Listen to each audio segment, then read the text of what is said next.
আসসালামু আলাইকুম। অন্য মঞ্চের আলাপচারিতায় আপনাদের সকলকে আমন্ত্রণ জানাচ্ছি।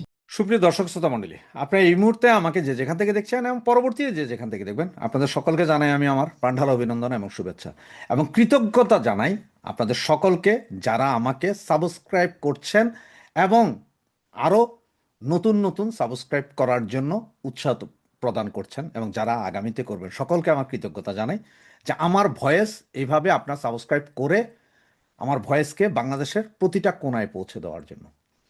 তো আপনারা এতক্ষণ হেডলাইন এবং ব্যানার দেখে বুঝতেই পারছেন যে আমি কি বলছি।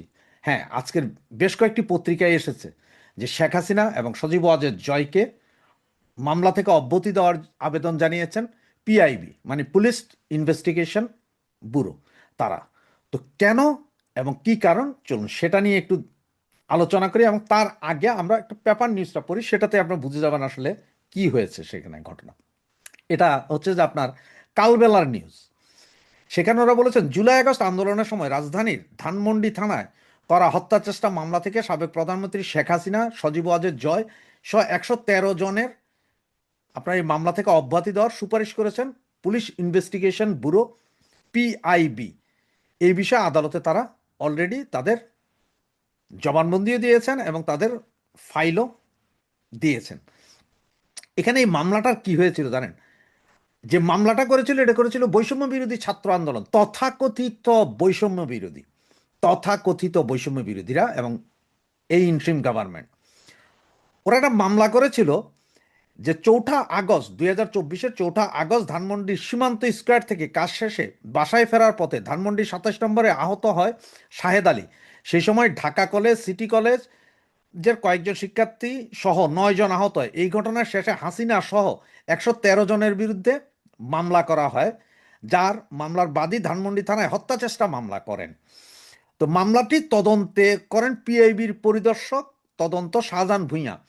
তদন্তে উনি বলেন যে এখানে ভুল তথ্য প্রকাশ করা হয়েছে এবং যে তথ্যগুলো প্রকাশ করা হয়েছে, যা বলা হয়েছে তা সঠিক নয়।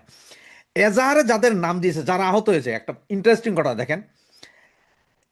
শাহেদ আলী, রাশেদ, জুয়েল, মাহমুদ নাহিদ, রাসেল, মিরাজ, জান্নাতুল ফেরদৌস নাইম, আয়শা আক্তার, শাম্মী আক্তার আহত হয়েছেন বলে উল্লেখ করা হয়। বিভিন্ন হাসপাতালে খোঁজ নিয়ে এই ধরনের কোনো আহত ব্যক্তির সন্ধান পাওয়া যায়নি। এখানে রাশেদ নামে একজন আছে, আবার সেটা আবার আমি না। হ্যাঁ, আমি কখনো আহত হই নাই, আমি মামলাও করিনি, তার মানে আমার নামটাও ভুয়া দিয়ে দিছে হয়তো বা। এখন সেখানে সবচেয়ে ইন্টারেস্টিং ঘটনা, এই নামগুলো নিয়ে ঢাকার শহরের প্রতিটি হসপিটালে ওরা যোগাযোগ করেছে, কোথাও এই নামের কাউরে পায় নাই। এই যে নামগুলো দিছে, ঠিকানাগুলো, এটা পায় নাই। এবং এই তদন্ত মামলায় যার নাম, মানে মামলা সংক্রান্ত মামলাটার যে বাদী, বাদীর ব্যাপারেও খোঁজখবর নিয়ে সেইখানে বাদীকে পাওয়া যায় না। বাদী থাকতেন, বাদীর বাসার ঠিকানা দিছে যে শরীফের ভাড়া বাসায়।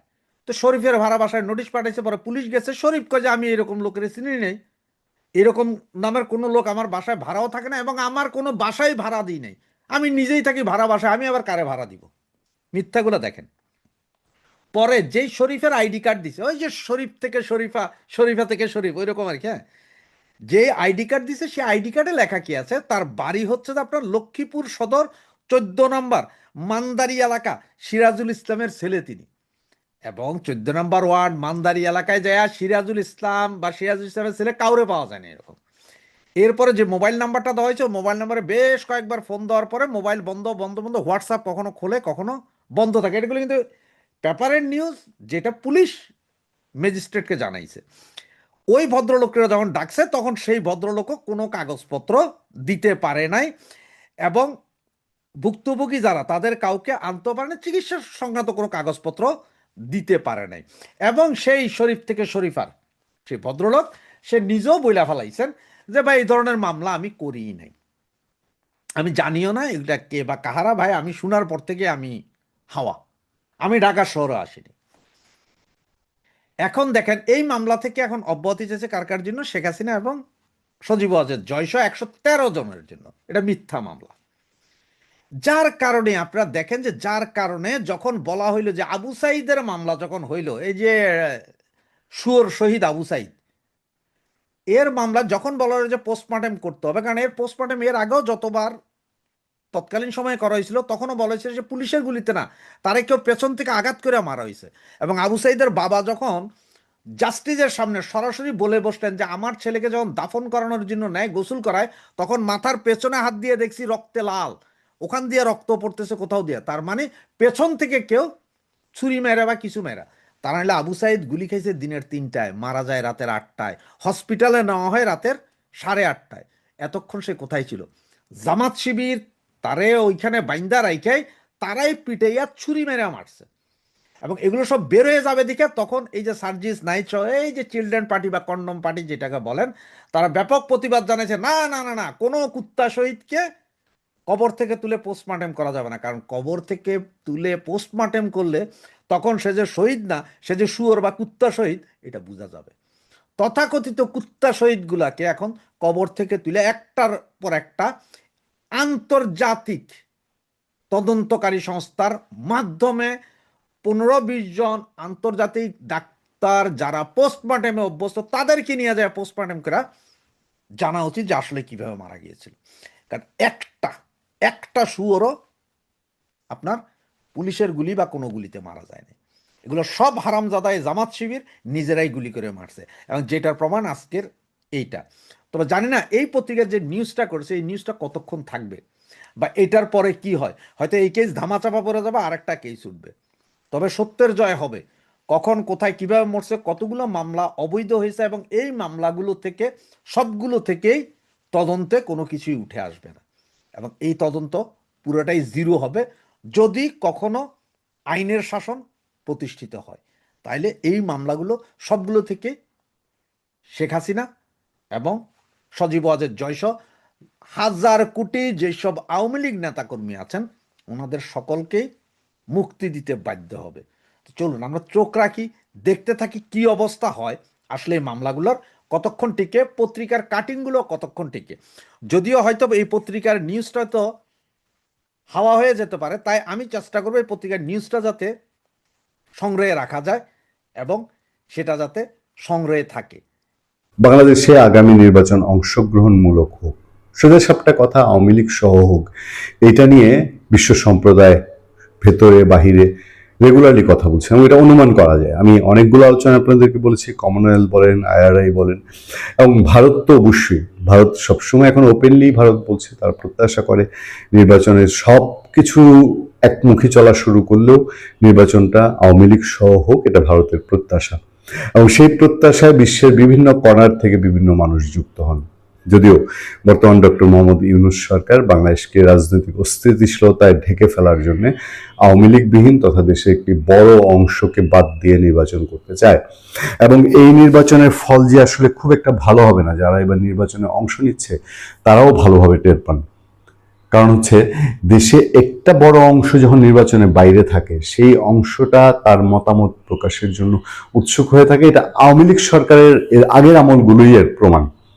18, 24 বা 14 নির্বাচনে যখন বিএনপি বা জামাতের লোকজন বাইরে থেকেছে, অথবা 18তে অংশগ্রহণ করলেও তাদের যেরকম মতামত প্রকাশের সুযোগ ছিল না, ফলে এই যে একটা প্রেশার জমে থাকা একটা চাপ, সেই চাপ বিস্ফোরণ ঘটেছে 24 জুলাই আগস্টে এসে।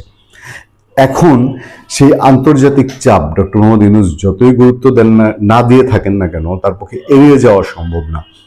এবং ডক্টর ইউনূস যেহেতু তার কোনো ম্যান্ডেট নাই, তার কোনো জবাবদিহিতা নাই, তিনি সাময়িক সময়ের জন্য এটা করতে পারছেন। সেই সময় আমাদের সামনে এই খবর, বাংলাদেশে আগামী সংসদ নির্বাচনকে অন্তর্ভুক্তিমূলক করার আহ্বান জানিয়েছে 4 ব্রিটিশ এমপি। তারা বলেছেন যে দলের অংশগ্রহণ না থাকলে কোনো নির্বাচনকে গণতান্ত্রিক বলা যায় না। হাউস অফ কমন্সের এই 4 এমপি হলেন Bob Blackman, Jim Shannon, Jas Athwal এবং ক্রিস ল। বিবৃতিতে তারা বলেন, ফেব্রুয়ারি নির্বাচনের অপেক্ষায় থাকা বাংলাদেশে গুরুত্বপূর্ণ সন্ধিক্ষণে দাঁড়িয়ে আছে। নৈতিক বিবেচনা বোধ সম্পন্ন প্রত্যেক মানুষই আশা করেন, নৈতিক বিবেচনা সম্পন্ন প্রত্যেক মানুষই আশা করেন এই নির্বাচন একটি ন্যায়সঙ্গত, স্থিতিশীল ও সমৃদ্ধ বাংলাদেশ গঠনে ভূমিকা রাখবে। তবে তখনই সেটা সম্ভব হবে যখন নির্বাচন হবে অংশগ্রহণমূলক এবং আন্তর্জাতিক পর্যবেক্ষকদের দৃষ্টিতে নিরপেক্ষ। সেটা কি হচ্ছে এবার? নৈতিক বিবেচনা বোধ সম্পন্ন প্রতিমাসে জুলাই অভ্যুত্থানে ক্ষমতাচ্যুত হওয়ার পর গেল বছরের মে মাসে আওয়ামী লীগের সব ধরনের কর্মকাণ্ডে নিষেধাজ্ঞা আরোপ করা হয়। একই মাসে রাজনৈতিক দল হিসেবে নিবন্ধন স্থগিত করা হয় তাদের। এই ঘটনার দিকে ইঙ্গিত করে বিবৃতিতে 4 ব্রিটিশ এমপি বলেন, আমরা উদ্বিগ্ন যে ব্যাপক জনসমর্থন থাকা রাজনৈতিক দলগুলোর উপর বর্তমানে নিষেধাজ্ঞা রয়েছে। মানে নিশ্চিতভাবে আওয়ামী লীগের কথা বলা হচ্ছে যে ব্যাপক জনসমর্থন আওয়ামী লীগের পক্ষে থাকলেও তাদের বর্তমানে নিষেধাজ্ঞা রয়েছে তাদের উপরে। এক্ষেত্রে জাতিসংঘের পাশাপাশি যুক্তরাজ্য বাংলাদেশের দীর্ঘদিনের মিত্রদের পরামর্শ উপেক্ষা করা হয়েছে। তার মানে এই বিবৃতি থেকে আমরা এটাও বুঝতে পারি যে জাতিসংঘ চায় বাংলাদেশে একটি অংশগ্রহণমূলক নির্বাচন হোক। মুক্ত, সুষ্ঠু, অন্তর্ভুক্তিমূলক নির্বাচন না হলে বাংলাদেশের লাখ লাখ সাধারণ নাগরিক ভোটাধিকার থেকে বঞ্চিত হবেন এবং তারা ভোট দিতেই যাবেন না।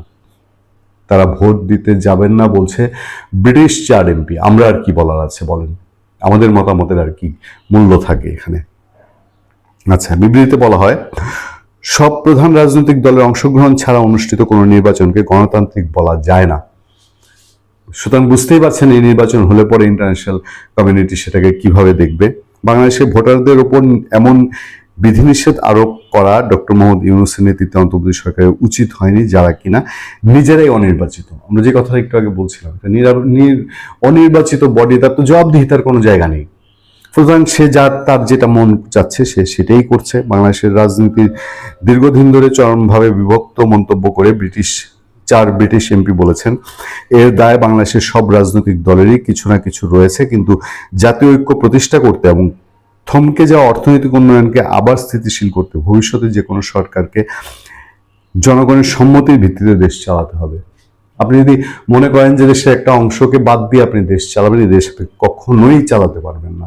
এটা হয় না, এটা হবে না, পৃথিবীর বাস্তবতা এটা বলে না, এবং সারা পৃথিবীর সমর্থন আপনার দিকে কখনোই থাকবে না।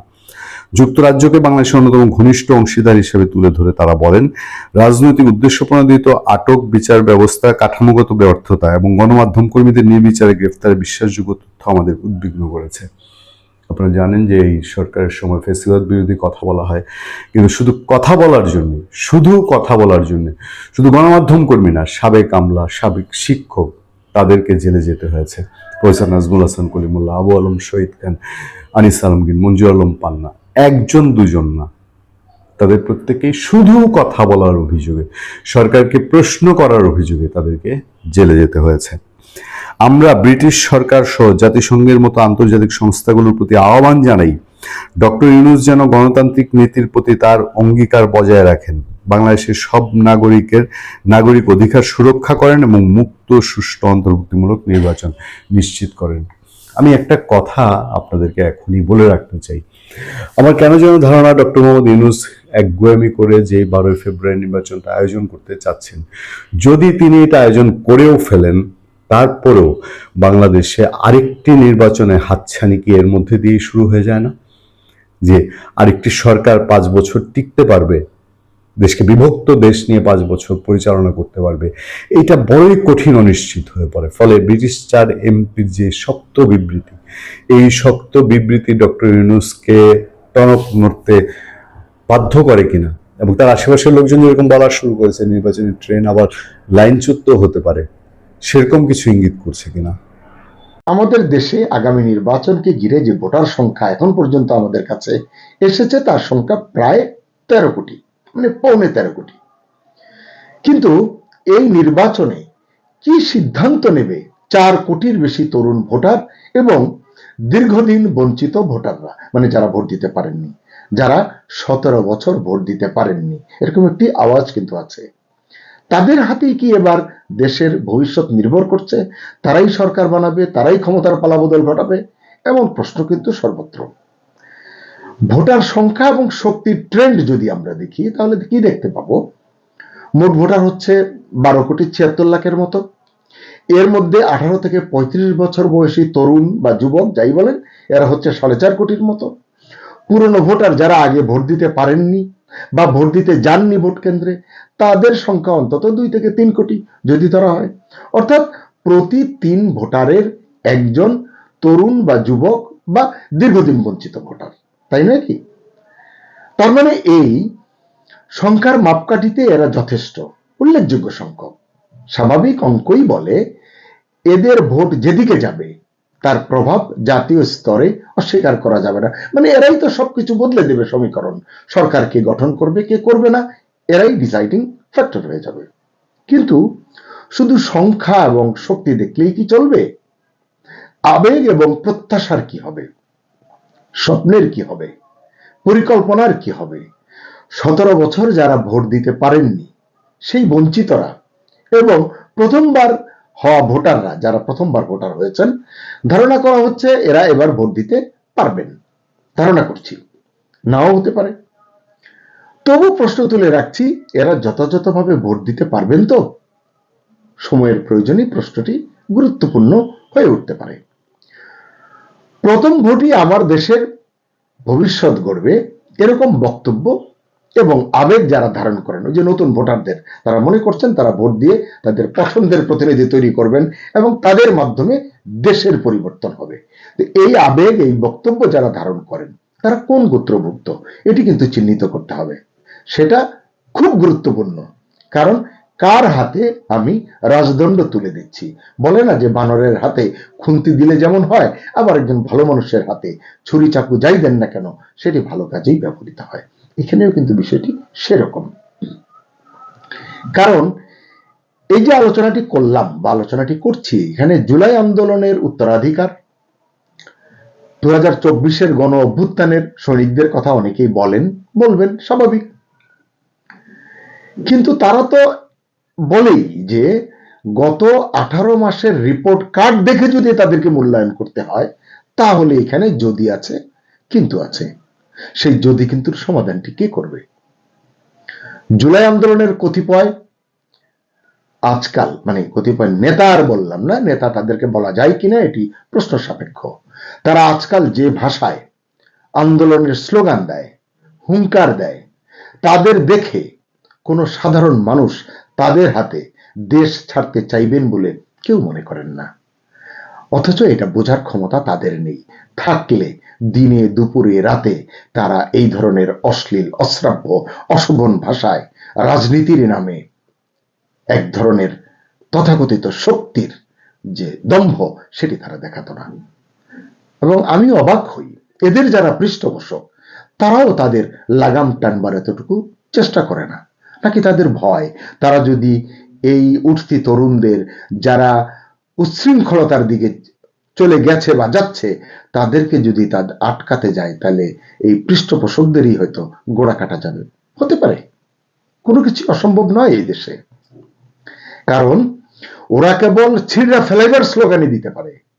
জাতি গঠনের চিন্তা, স্বপ্ন এবং ভাষা ওদের মেধায়, মননে কতটুকু আছে এটা নিয়ে সাধারণ মানুষ প্রশ্ন তুলছেন। জানি না তাদের বোধোদয় হবে কিনা।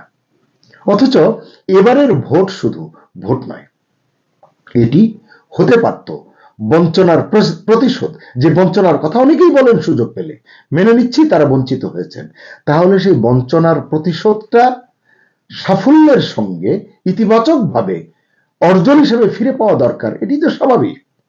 এবং গণতান্ত্রিক যে অধিকার যেটি নিয়ে তারা কথা বলেন, আফসোস করেন, সেটি পুনরুদ্ধারের সূচনা দিনও হতে পারে 12 ফেব্রুয়ারি, যদি সেদিন ভোট অনুষ্ঠিত হয়। সেই ভাবনাগুলো কি আছে সংশ্লিষ্টদের মনে? হয়তো আছে, কিন্তু এটি আমাদের পর্যন্ত আসে না, বুঝতে পারি না, বা আমাদেরকে তাদের আবেগ আবেদন স্পর্শ করে না।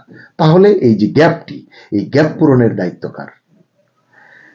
আবার যদি দেখি যে একটা পক্ষ তো কয়েকটি বিশ্ববিদ্যালয়ের ছাত্র সংসদের যে ফলাফল, সেই ফলাফলকে গ্রিন সিগন্যাল ভেবে এমন সব কর্ম করে চলেছে যেন বিজয়ের ফাইনাল সংকেত তারা পেয়ে গেছে।